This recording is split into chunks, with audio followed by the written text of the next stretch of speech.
ಅಣ್ಣನವರು ಇವತ್ತು ನಮ್ಮಿಂದ ಅಗಲಿ ಹೋಗಿದ್ದಂಥದ್ದು ಬಹಳ ಅತ್ಯಂತ ದುಃಖದ ಒಂದು ಸಂಗತಿಯಾಗಿದೆ.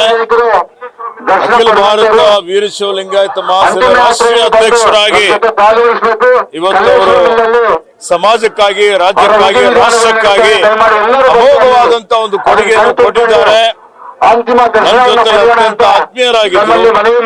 ಇವತ್ತೆಲ್ಲಾ ಕ್ಷೇತ್ರಗಳಲ್ಲಿ ಶೈಕ್ಷಣಿಕ ಕ್ರಾಂತಿಯನ್ನು ಮಾಡಿದಂತವರು, ಕೊಡುಗೈ ದಾನಿಗಳಾಗಿ ಅನೇಕ ಮಠಮಾನ್ಯಗಳಿಗೆ, ಶಿಕ್ಷಣ ಸಂಸ್ಥೆಗಳಿಗೆ ಇವತ್ತು ದಾನ ಧರ್ಮ ಮಾಡಿದ್ದಾರೆ, ದೇಣಿಗೆ ಕೊಟ್ಟಿದ್ದಾರೆ. ಆಧುನಿಕ ಕರ್ಣ ಅನ್ನುವಂತ ಒಂದು ಖ್ಯಾತಿಗೆ ಒಳಪಟ್ಟಂತವರು ಇವತ್ತು ಯಾವುದೇ ಬಹಳ ಅತ್ಯಂತ ಸರಳತೆ, ಸಹಜತೆಯಿಂದ ನಮ್ಮೆಲ್ಲರಿಗೆ ಬಹಳಷ್ಟು ಮಾರ್ಗದರ್ಶಕರಾಗಿದ್ರು. ಇವತ್ತು ಅವರು ನಮ್ಮಿಂದ ಅಗಲಿ ಹೋಗಿದ್ದಂಥದ್ದು ತುಂಬಲಾರದ ಒಂದು ನಷ್ಟ ಆಗಿದೆ.